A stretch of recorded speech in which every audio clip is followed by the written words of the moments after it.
पाठ 6 संतुलित भोजन स्वस्थ जीवन, बैलेंस डाइट हेल्दी लाइफ। पाठ परिचय चैप्टर इंट्रोडक्शन। हमें हमेशा सुबह जल्दी उठना चाहिए तथा अपनी दिनचर्या को उत्तम बनाना चाहिए। संतुलित भोजन ग्रहण करना चाहिए तथा साफ सफाई का ध्यान रखना चाहिए। पाठ का उद्देश्य चैप्टर ऑब्जेक्टिव, कौशल, वाचन श्रवण, पठन पाठन, मौखिक व लिखित प्रश्नोत्तर। पाठ से आगे चिंतन और मनन, व्याकरणिक, तत्सम, तद्भव, पर्यायवाची, विशेषण, क्रिया, विषय संवर्धन गतिविधियां, जीवन कौशल, रचनात्मक कौशल, लेखन, परियोजना कार्य, शिक्षा, स्वस्थ रहने के लिए स्वच्छता, पौष्टिक भोजन व व्यायाम जरूरी। पात्र परिचय। नमन नानाजी, माँ तथा मामा जी रोहन। घर के सभी लोग बैठक में बैठे हुए हैं और हंसी मजाक कर रहे हैं। नमन: माँ, खाने की बहुत अच्छी खुशबू आ रही है, क्या बना रही हो? माँ: आज लंदन से तुम्हारी मौसी आ रही है तो उन्हीं की फरमाइश का खाना बना रही हूँ। नानाजी: तुम्हारी मौसी तो कई दिनों तक फ्रिज का रखा खाना भी खा लेती है, उसे तो भारतीय भोजन में रुचि ही नहीं है। नमन: नानाजी, फास्ट फूड तो हम सब कभी कभी ही खाते हैं। नानाजी: हमें हमेशा घर में बना पौष्टिक भोजन ही खाना चाहिए, क्योंकि घर का बना खाना हमारे स्वास्थ्य के लिए अच्छा होता है। नमन: नानाजी, कल हमारे स्कूल में स्वास्थ्य दिवस है, वहां होने वाली चर्चा में मैं भी हिस्सा लूंगा। नानाजी: हाँ नमन, बिल्कुल। नमन: नानाजी, क्या आप मेरी कुछ मदद कर सकते हैं? नानाजी: हाँ बेटा, क्यों नहीं। तभी मामा जी भी आ जाते हैं। मामा जी: क्या बातचीत हो रही है?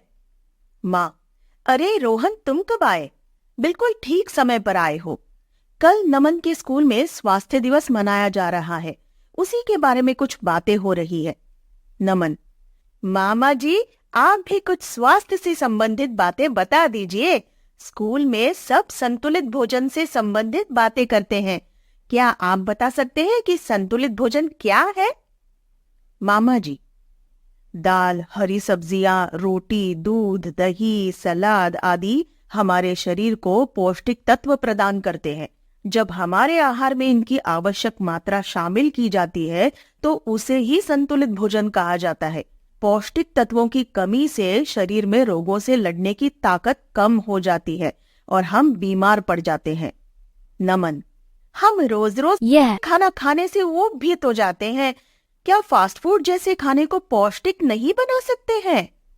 माँ: बिल्कुल बना सकते हैं। नूडल्स, पिज्जा और पास्ता में सब्जियां ज्यादा से ज्यादा डालकर खाओ। बर्गर में खूब सारा सलाद लगाकर खाओ। मामा जी: बेटा नमन, भोजन के साथ साथ व्यायाम करना तथा खेलना कूदना भी जरूरी होता है, जिससे हमारी हड्डियां मजबूत रहती हैं। नाना जी: नमन, शरीर को स्वस्थ रखना हमारे हाथों में ही होता है। रात को समय पर सो और सुबह समय पर उठो।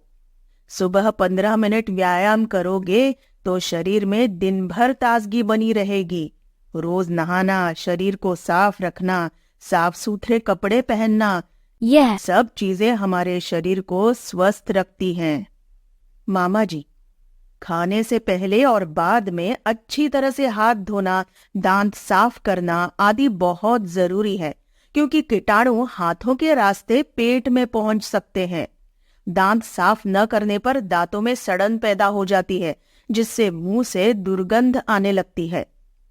माँ: हमें समय समय पर अपने नाखूनों की सफाई भी करनी चाहिए, क्योंकि अगर हम नाखूनों की सफाई नहीं करेंगे तो उनमें भरा मैल भोजन के साथ शरीर में पहुंच सकता है।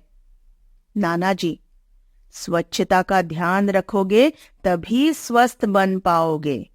नमन: आप सभी से बात की तो समझ में आया कि स्वस्थ रहना हमारे शरीर के लिए कितना लाभदायक है। तभी दरवाजे की घंटी बजती है। नमन: लगता है मौसी आ गई।